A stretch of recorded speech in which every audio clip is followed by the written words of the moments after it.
नमस्कार. इकडे मी हे नागपूरचे चनुले 8 तास हे भिजवून घेतले.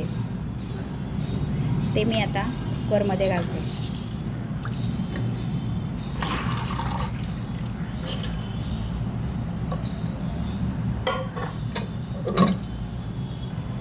यामध्ये थोडी हळद, तेजपत्त्याची 2 पानं, दालचिनीचा 1 तुकडा, शहाजिरं. कुकरचं झाकण लावून याच्या 4 ते 5 शिट्ट्या करूया मध्यम आचेवर. इकडे मी चनुलेसाठी मसाला तयार करते. त्यासाठी तेल घातलं कढईत. त्यामध्ये रफली कापलेला कांदा हा तेलावर छान परतून घेऊ लालसर.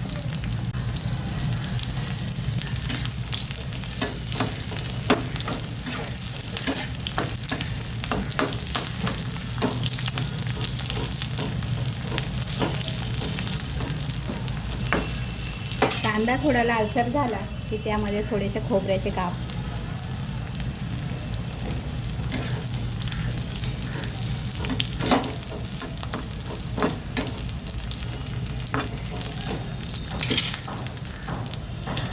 टमॅटोच्या फोडी,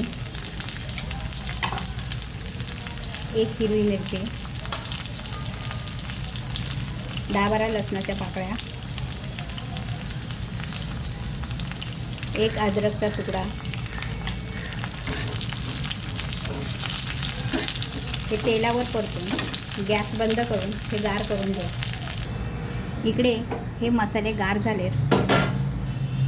ते आपण हे मिक्सरच्या भांड्यात, यामध्ये मी भेंडीचा मसाला करून घेतला आहे. त्याच्यामुळे ह्याच भांड्यात मी हे कांदा, खोबरं बारीक करून घेते, पेस्ट करून घेते.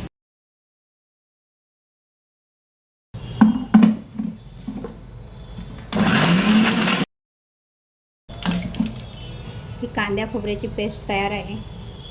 इकडे चनुलेचा कुकर गार झाला आहे. पहा, असे मऊसर असे शिजवून घेतले. ते गॅसवर कढई ठेवून त्यामध्ये तेल, लाल तिखट, तयार केलेले वाटण,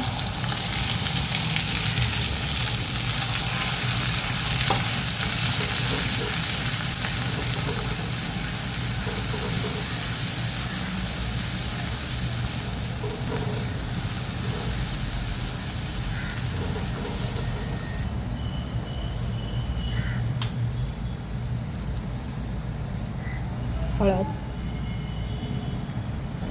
मीठ, गरम मसाला.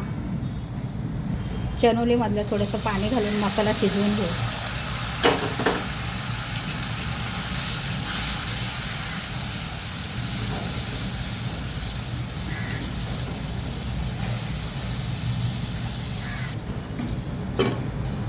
झाकण लावून मसाला तेल सुटेपर्यंत शिजवून घेऊ. इकडे आपला मसाला छान शिजला आहे.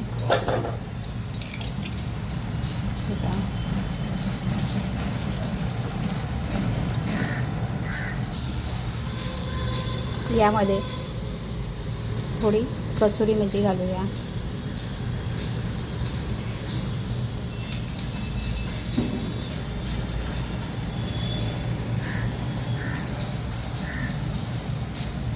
शिजवून घेतलेले चनुले घालूया.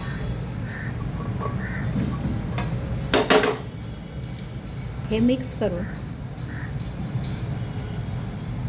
10 मिनटं हे छान कढवून घेऊया. इकडे आपले चनुले तयार आहेत. गॅस बंद करून सर्विंग प्लेटमध्ये काढून सर्व करूया.